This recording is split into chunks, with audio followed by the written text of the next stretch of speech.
آپ صلی اللہ علیہ وسلم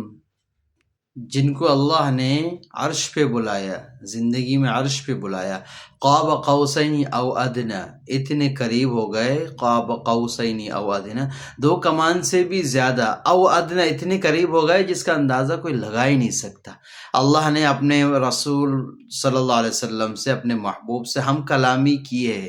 بالکل اپنے قریب بلا کر، جہاں جبرائیل علیہ السلام نے جانے سے انکار کر دیا۔ ایک فرشتہ جس کے ہزاروں کروڑوں پر ہے، اس کے باوجود بھی وہ فرشتہ کہتا ہے، اتنا طاقتور ہے کہ ایک پر سے پوری دنیا کو ختم کر دے۔ اتنے طاقتور فرشتے کہہ رہے ہیں کہ میں بھی وہاں تک نہیں جا سکا جہاں تک اللہ نے اپنے محبوب کو بلایا، او ادنا، اور اس سے زیادہ قریب ہو کے ہم کلامی کا شرف حاصل کیا۔ اللہ کے سب سے زیادہ محبوب تھے، سب سے زیادہ مقرب تھے، اللہ سے جن سے سب سے زیادہ محبت کرتا تھا، سب سے زیادہ اللہ جن سے محبت کرتا اور جن سے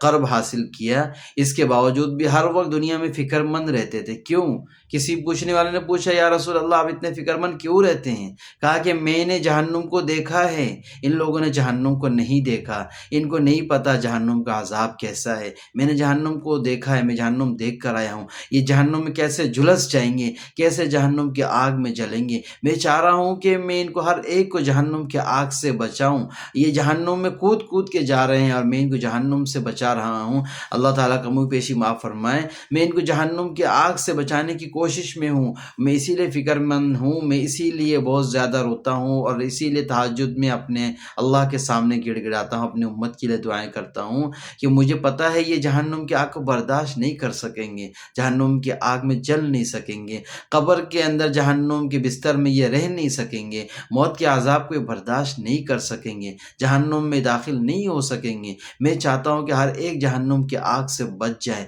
ہر ایک جہنم سے اپنے آپ کو بچانے والا بن جائے، میرے کلمے کی دعوت کو قبول کر لے، نمازیں پڑھ لے، اللہ کو راضی کر لے، اپنے آپ کو گناہوں سے بچا لے، اپنے آنکھوں کو بد نظری سے بچا لے، اپنے زبان کو بد کلامی سے، غیبت سے، چغلی سے، اور اپنے جسم کو تکبر سے، اپنے بد گویائی سے، اپنے آپ کو بڑا پن ظاہر کرنے سے، اپنے اللہ کے سامنے اپنے آپ کو غلط ثابت کرنے سے اپنے آپ کو بچا لے، اللہ کا برگزیدہ بندہ بن جائے، نیک اعمال کر لے، نمازیں پڑھ لے، اپنے اللہ کو راضی کرنے والے اعمال کر لے، عبادت کر لے، گناہ سے اپنے آپ کو بچا لے تاکہ یہ جہنم کی آگ سے بچ جائے۔ اللہ کے رسول اتنے زیادہ فکر مند کہ رو رو کے اپنے آپ کو تہجد میں پیر کو سجا دیتے تھے، اپنے آپ کو ہر وقت فکر میں پڑے رہتے تھے۔ کیوں؟ اگر عقل مند آدمی سوچے کیوں اتنی فکر کرتے تھے؟ اللہ نے تو ان کو اپنے سب سے زیادہ مقرب بندہ بنا لیا، سب سے زیادہ قریب کر لیا، اور سب سے زیادہ بشارتیں ان کو دے دی، اور اتنی محبت کا اظہار اللہ نے ان سے کر لیا، اللہ نے ان کو خود سلام پیش کر دیا، اللہ نے خود ان سے محبت کے دعوے کر دیے، سب کچھ کر لے، اس کے باوجود بھی اتنی فکر کیوں؟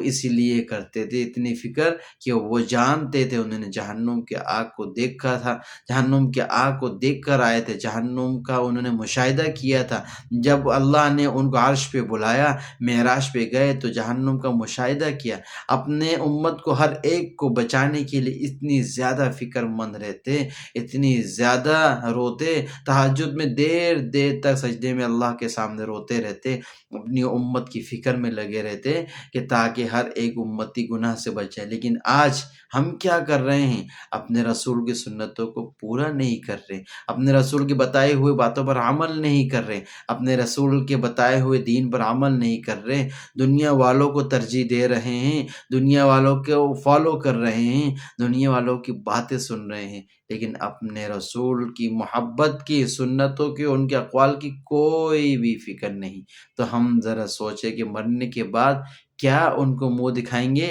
کیا جب وہ اللہ کے رسول کے سامنے جب کھڑے ہوں گے، اللہ کے رسول پوچھیں گے کیا لے کر آئے ہو میرے لیے، ہم کیا جواب دیں گے؟ اے اللہ کے رسول، آپ ہمارے پیدائش سے پہلے ہمارے لیے روتے رہے، ہم نے آپ کے لیے کچھ نہیں کیا، آپ کی سنتوں کو پر عمل نہیں کیا، آپ کے ہوئے بتائے ہوئے باتوں پر عمل نہیں کیا، ہم کیا ان کو منہ دکھائیں گے؟ کبھی سوچا ہے؟ اس بارے میں سوچنا ہے، اس بارے میں فکر کرنا ہے، اللہ کے رسول کے سامنے جانا ہے، حوض کوثر کا پانی پینے کے لیے ان کے سامنے کھڑا ہونا ہے۔ حوض کوثر کا پانی پیے بغیر کوئی بھی جنت میں داخل نہیں ہوگا۔ تو جب وہ ہم سے پوچھیں گے کہ کیا لے کر آئے ہو میرے لیے، تو ہم کیا جواب دیں گے؟ کوئی جواب نہیں۔